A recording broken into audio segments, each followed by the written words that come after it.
C'est désormais une certitude. Le Royaume-Uni quitte l'Union européenne. 51,9% des électeurs ont voté en faveur du Brexit.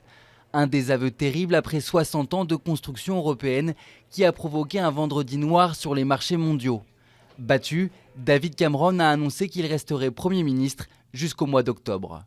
Londres entre donc dans une période de négociations intenses. La sortie du Royaume-Uni de l'Union européenne pourrait durer jusqu'à 2 ans. Les résultats montrent surtout un pays divisé. Le nord de l'Angleterre et le Pays de Galles ont largement voté pour la sortie, alors que Londres, l'Irlande du Nord et l'Écosse voulaient rester. Conséquence, un second référendum d'indépendance de l'Écosse est sur la table, selon Nicola Sturgeon, la première ministre de cette région. Le couple franco-allemand déplore la décision des Britanniques.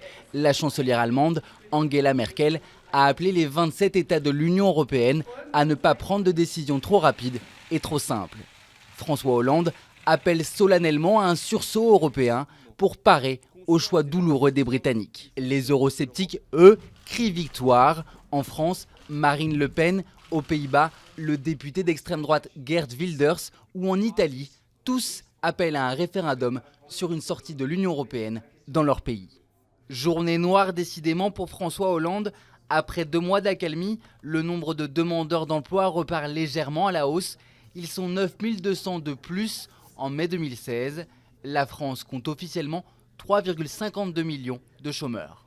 Fabienne Cabou, condamnée à 20 ans de réclusion criminelle par les assises du Pas-de-Calais.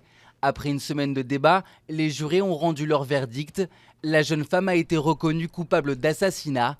Elle avait abandonné son bébé de 15 mois sur une plage de Berck à marée montante en 2013. C'est une naissance exceptionnelle. Le 20 avril dernier, ce jeune caracal voyait le jour au Jardin des Plantes de Paris, le premier né en captivité sur le sol français.